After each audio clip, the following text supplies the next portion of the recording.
Well, good morning, Rams fans. My name is Sheriff Joe Baggs. This is Tuna and the Sheriff, and we're about ready to talk some Rams football. Pretty cool stuff going on right now as Rams are winning 80% of their games. Got a pretty sweet one this week as we're taking on Rams legend Baker Mayfield. Only played 4 games for the Rams. Legendary status. He did solidify himself there. This is Tuna and the Sheriff. I am one half of this operation. Tuna, again, not with it. I'm just kidding. He's actually right here. So what's up, Tuna? You was about to have people worried if I missed another one. Did you kill him?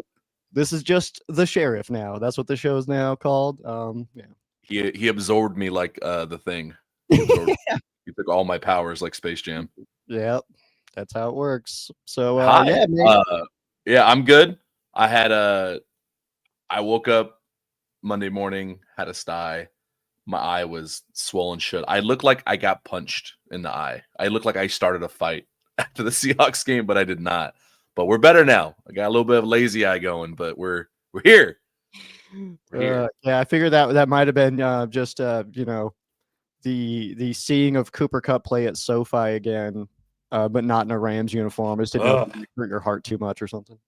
That I will say, since I wasn't here Monday to talk about the SoFi experience, and we haven't really talked about it at all, like personally, you and I, just real quickly, bravo to the Ramily that was there at the game. Phenomenal crowd. It was, what was it, 75,000 plus. They set the SoFi attendance record.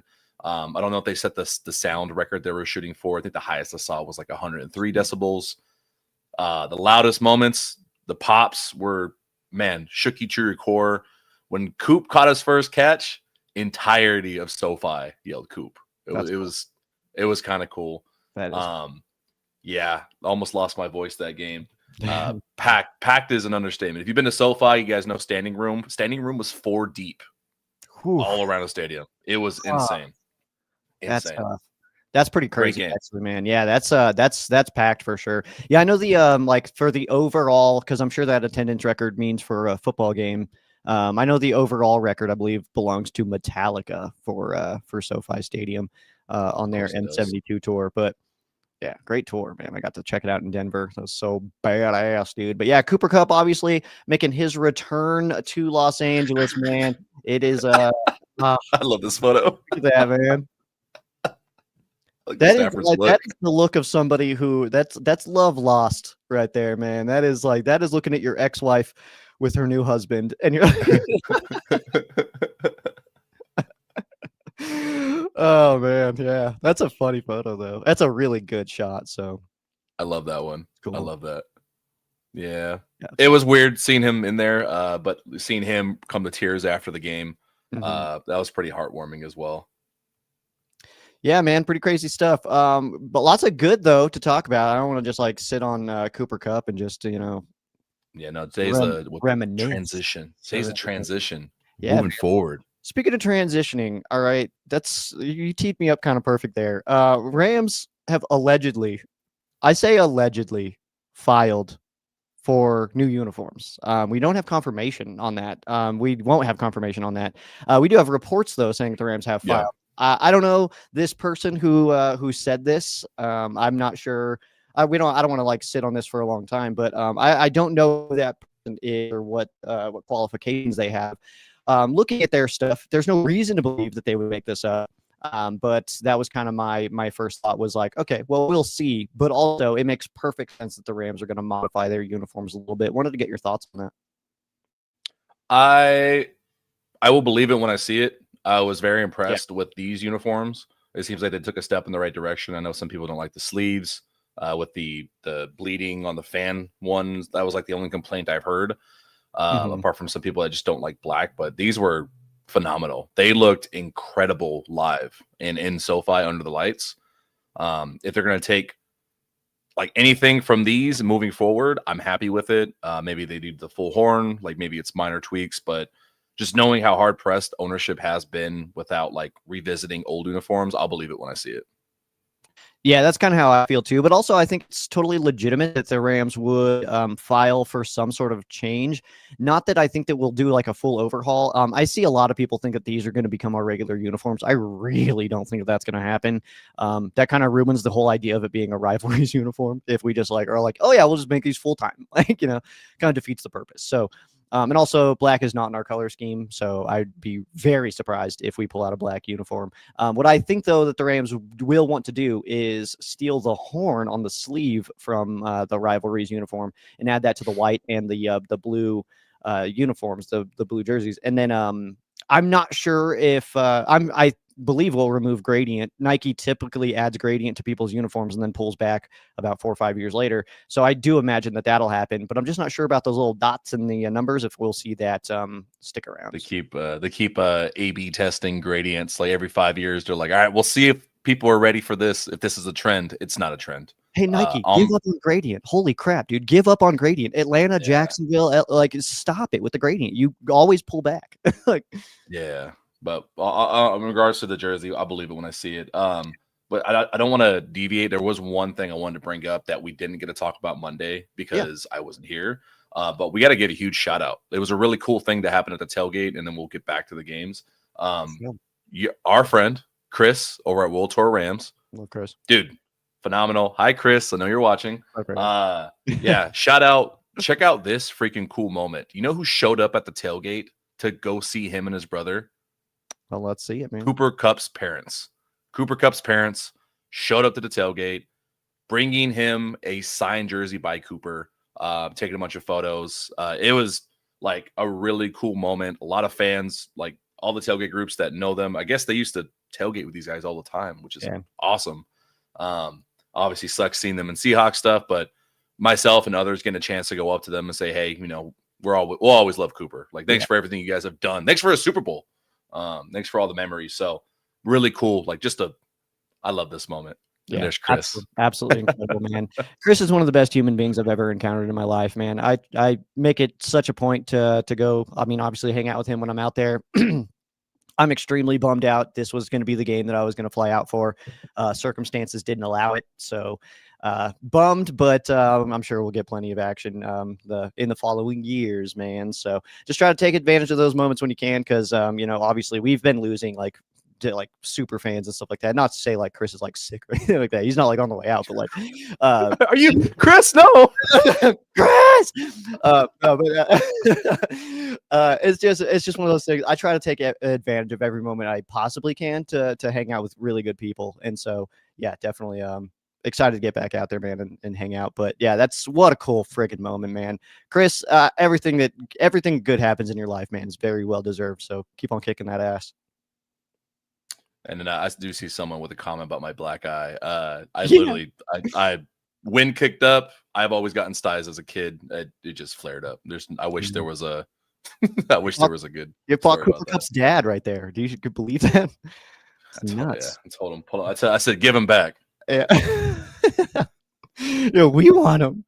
Yeah, speaking of adding to the Rams, Jesse Luketa coming over. I think that this is, I think everybody kind of tends to agree that this is a direct relation to the possibility of Quentin Lake missing time and just adding some extra depth here.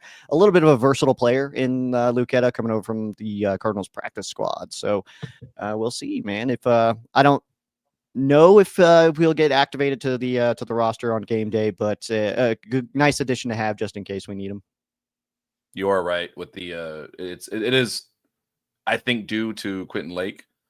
We're going to talk about it in a second, but if anything, Jesse will probably be a practice squad body. I don't expect him to have to jump in because he's not going to reps away from Hampton or Byron Young or anybody. But we'll see what happens. If anybody else gets elevated and then he slides into practice squad, but it is telling that they brought someone in like right away. So. Yeah, absolutely, man. Sorry, I was like looking at comments here. I'm surprised. That's fine. You just don't listen to me. That's okay. Yeah, no, I don't. What? Let's get. Anyways, moving on. Just a real quick snapshot. Rams control their destiny, which is a weird thing after the last 2 seasons of having to claw back and stay hopeful. Like, oh, hey, we're 3-6, but we're scrappy. We can do it. Yeah. Matthew Stafford can come back in games. Now we're ahead in games. Now we're relying on defense to keep leads. This is what it's like to be at the top.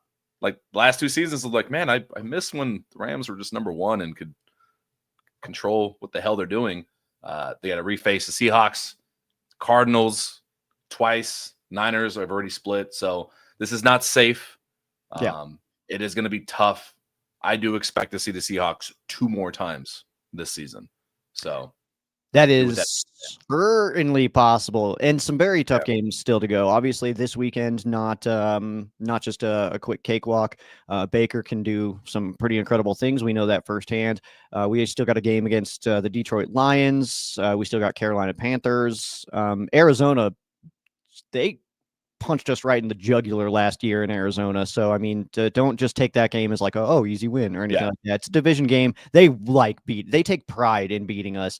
So those are going to be 2 tough games for sure. So it doesn't get easier. That's for damn sure. No. Probably, God, it looks like the easiest quote unquote game of the rest of our schedule is probably Atlanta, but that's not even that way. You know what I mean? That's a perfect opportunity though to help ourselves in 2 different ways.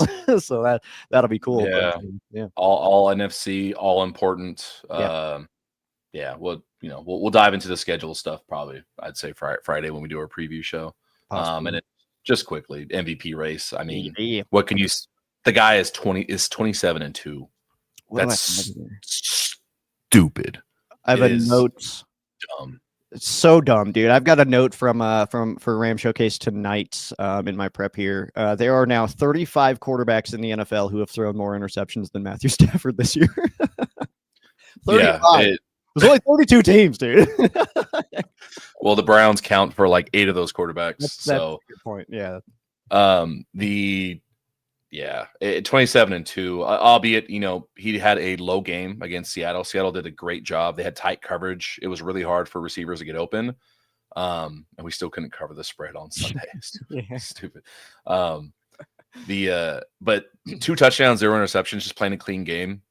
You're telling me the worst Stafford game is your standard game manager? Just don't throw interceptions, complete stuff in the red zone. That's his worst game, and you win. I don't know. I don't know how that doesn't scream MVP, but anyways, that's all the good stuff. I'll do the bad news and rip off the Band-Aid and transition us into not fun conversations. We don't have word yet. True. I'm sorry. Did you have something to add to this? My bad. No, I was just gonna. You're Buzzkill Tuna coming in. But this guy is near and dear to my heart. Quinton Lake. We don't have news yet, but I will say, and I want to hear your thoughts. Just hearing how McVay talked about it the last 2 days, he doesn't sound optimistic. I think the quote was something along the lines of, because of how tough he is, we really do expect him to, it looks like it might be sometime. They just don't know if it's IR for 4 weeks or season ending or surgery. But the signing of Jesse, the way McVay has not sounded optimistic or even on the fence about it, I don't think he's coming back. And that bums me the fuck out. I would say I don't. It's really difficult because I would say that based on what we've heard from Sean McVay, is I'm not taking those hints as we may not get him back this year or anything. I just think that it's possible he misses a few weeks based on what we've heard. And who knows? Obviously, we're all just kind of waiting on official word. But I mean, first and foremost, Quinton Lake looked the coolest of any player in the rivalries uniforms with his addition of the royal accents there with the, the cleats and the stuff like that. That's beside the point. But either way, obviously, Captain Q, that's a big hole to fill. I've got that in my notes for tonight that, a lot more pressure goes on to other people, especially in the secondary. The Cams, both of them now have a little bit more pressure. Nate's got a little bit more pressure because Quinton Lake has been, not only has he been a captain for this team, but this year he's been unbelievable. He's been having blatantly his best year of his pro career. So obviously getting him back as soon as possible is what we want. But yeah, I that's today. I'm hoping we kind of hear some information on Lake and his potential availability, but I mean, luckily too, the Rams have gotten away with not being beat up this year. So if they did need to drop him onto IR, do have the ability to bring back after 4 weeks. So that's a tough one too. And I do see a question coming in here about when is Akello coming back. We've been ballparking that about December, so we still got some time for Akello, which will certainly help. But Quinton Lake is such a massive piece of this defense right now. We'll definitely be missing him if he misses any time. Yeah, he's having borderline an all-pro year. It's contract year, so he's going to get an extension. I don't think, and even if he does miss the rest of the season, I don't see it impacting what they're going to want to pay him or his contract. Like, it's not like a leg injury; it's a fluke arm. Like, it sucks. And then the guy who asked the question, James, shout out to him. Yeah, excited to come on your podcast. We already talked about the uniforms earlier in the episode. If you rewind it back, and then yeah. Kello, what they say, week 14 earliest, something like that from his clavicle. So yeah, I've kind of heard ballpark in mid-December. So I do think that within the next week or two, we'll hear him possibly coming back to practice. We're getting to, we're mid-late November now. So once you come back to practice, you got 3 weeks to be activated again. Otherwise, you're on IR for the rest of the year. So I do think that'll happen here decently soon, and that'll obviously give us some more clarity on his return to the field. Yeah. What else I got for you? We already talked about Kupp. I don't know why I got that in there again. You want to talk about Kinchins or Forbes, or what do you want to talk about? Dude, we could do both of those dudes right now, man. I mean, speaking of secondary, man, I mean, that was unbelievable performance by the secondary. I know a lot of people are talking about Sam Darnold, and they're like, oh, Sam Darnold's Darnold again. And it's like, dude, I don't know, man. I think he didn't look terrible. I mean, obviously 4 picks is tough, but I think the Rams secondary was absolutely on fire. That breakup by Forbes in the end zone to Shaheed, absolutely unreal. The Seahawks fan at the bar started cheering for a touchdown already, and then so we got to have a lot of fun with that when the ball went. And then Kinchins, man, that first pick, the way he cut in front of the receiver was maybe that was the second one. They're all meshing together, and I haven't done my rewatch yet, but that one. That was so sick the way he crept in front of that receiver, man. It's like any quarterback would have thrown that ball. That was just a damn good play by Kinchins. Straight up, no doubt. It was both of them. That was all Cam. That was all Cam. It was both of them. The first one, he lurked from more the middle of the field, almost from the right hash to the left hash. It was pure, and I laughed when somebody said like, "Oh, Ed Reed 2.0," just because of the Miami, like the Hurricanes tie. But then I went back and watched those plays, and I'm like, damn, he kind of did. His athleticism on the returns after, you can see it. He's a pure athlete. And it just how he did lurk and watch Sam Darnold's eyes, it was very Ed Reed-esque. Like Ed Reed would have been proud of those plays. Not to say he's to his caliber. Don't at me on that. But I do like the Rams photographers got a good photo of that play you're talking about, dude. Whoo! Oh, Kupp is even celebrating. Dude. That one, Kupp is celebrating.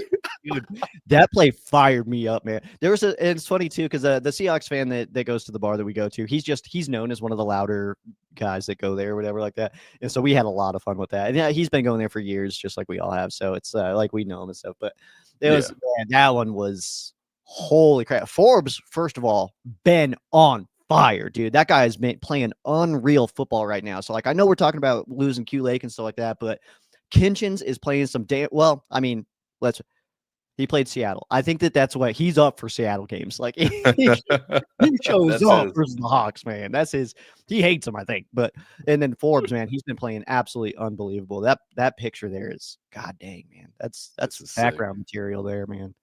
My jaw was on the floor when I watched it because I just happened to be watching a secondary. I saw Shaheed make the move, get a step. And my shoulders kind of dropped. Like you get that gut, you're like, oh shit, they're gonna score. And then somehow, it's slightly underthrown by Darnold. Absolutely, you still got to have that recovery speed. And when you watch it back, if you do watch it back, guys, watch at the very the last 2 or 3 yards. Forbes does creep at an angle more inside to get a slightly better angle and just and reaches out and touches it. That's hard to do. That's incredible. That he shows you why he was a first round pick. And it's not just the coverage. He played physical. When you watch that game, he did not look 165 pounds. Some of the tackles he made, throwing his body in and run support. the guy looked like a young Jalen Ramsey with how physical he played. Like, it was really cool to watch him come into his own that game. Dude, absolutely, man. I'm trying to find this stat on Forbes versus JSN because he has gone head to head now versus JSN. Oh yeah, like one-on-one. He's faced JSN more than any other corner in the NFL this year, and I'm not sure where that stat came from. But it was a like 3 of 5 when Forbes was covering JSN for not a lot of yards like that. And I realized that JSN did end up going over 100 in this game, but Forbes did an unbelievable job on Jackson Smith-Njigba, who is having one of the better seasons we've seen from a wide receiver in a long time, probably since 21 Kupp. You know what I mean? Like, I know that he might have 2,000 yards.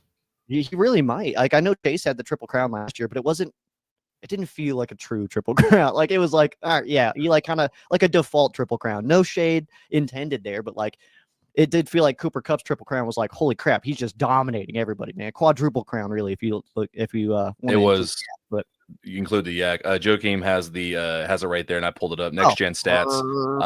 JSN caught 3 of 5 targets for 30 yards against Forbes, 1.5 yards per matchup against him. It's a season low this season with a minimum 7 matchups. Forbes was key on some of those red zone stops. I think they had 3 or 4 failed red zone attempts where they opted for field goals only, which was huge. All that stuff matters. Bend but don't break only works when you can go man and your guys can play sticky and make the shit messy, so that way your 4 guys at the front can get pressure like they did, and it was incredible.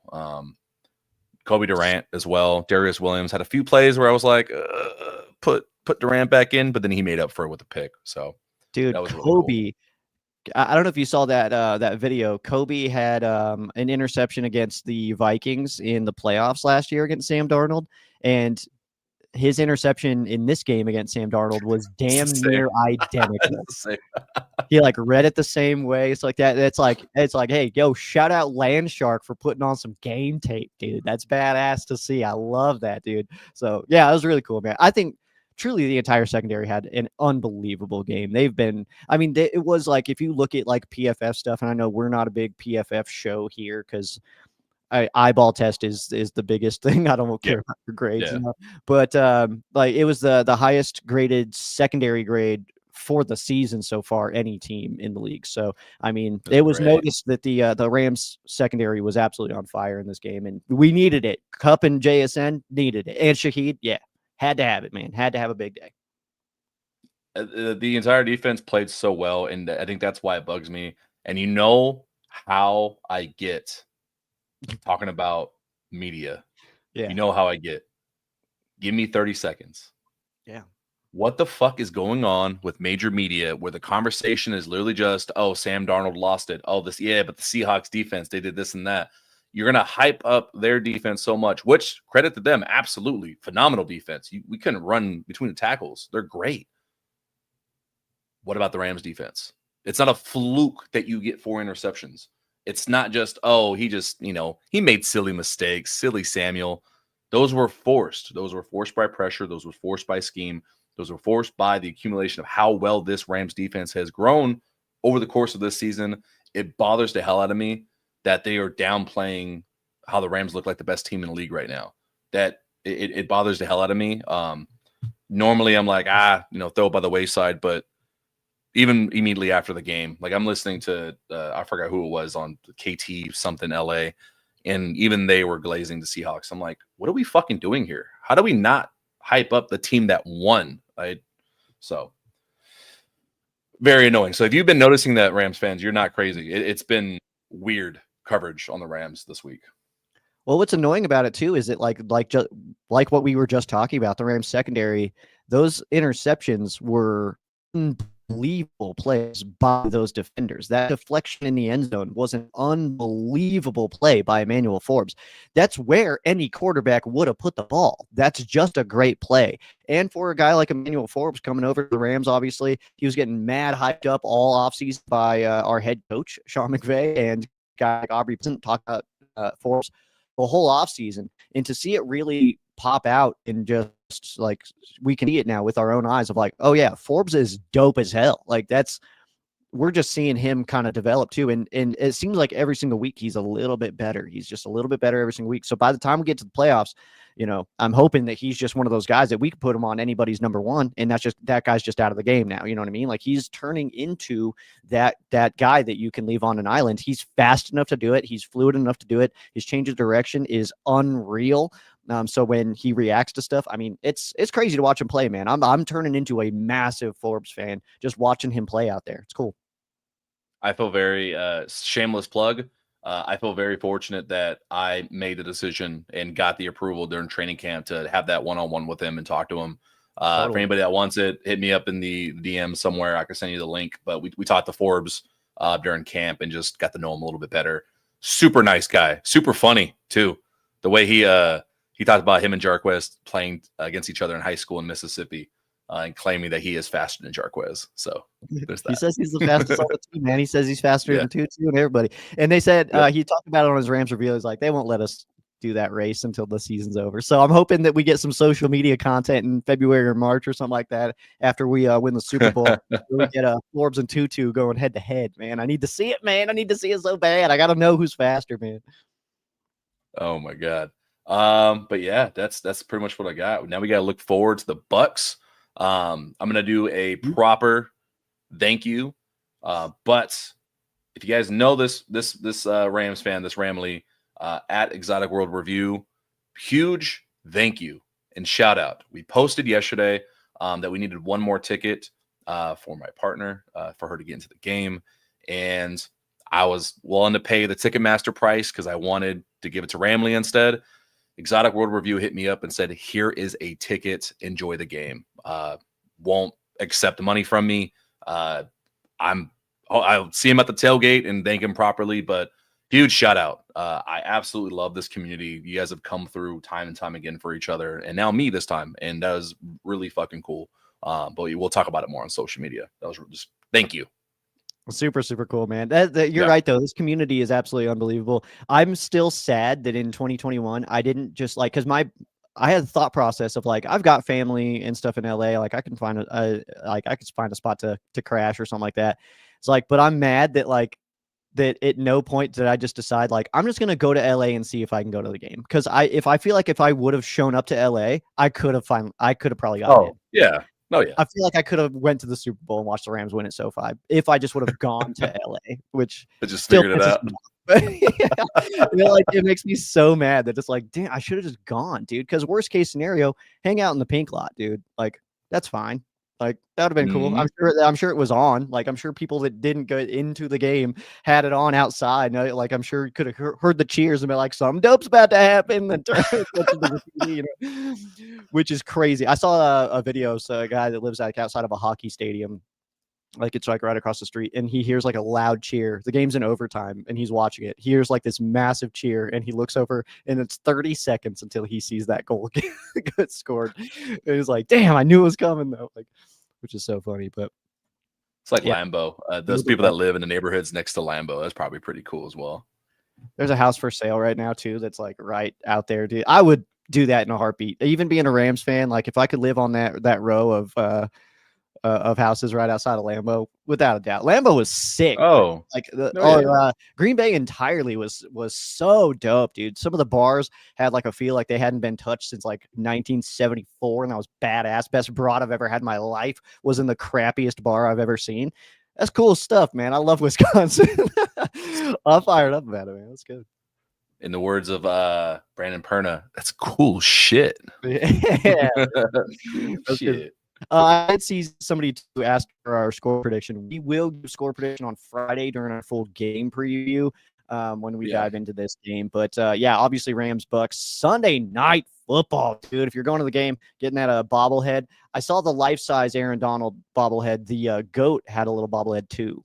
I don't know if that'll happen on the little ones that they. I hope so. That's cool as hell. I got to try to find a way. Info on that.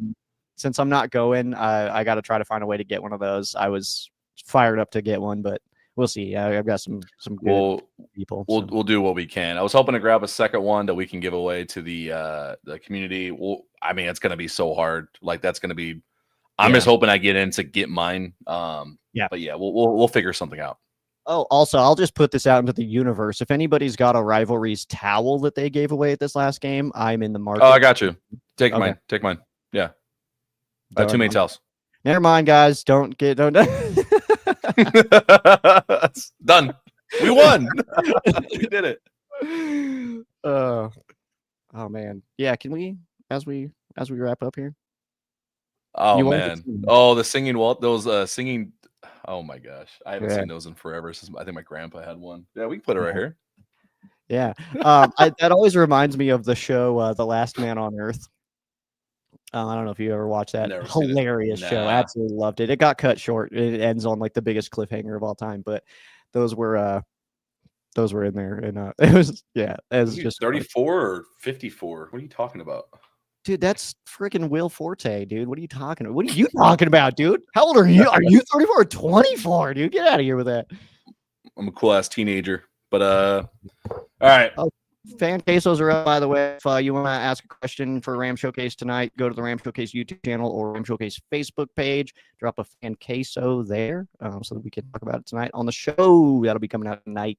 Once I'm home from work, I'll record. And I'm doing film right after this.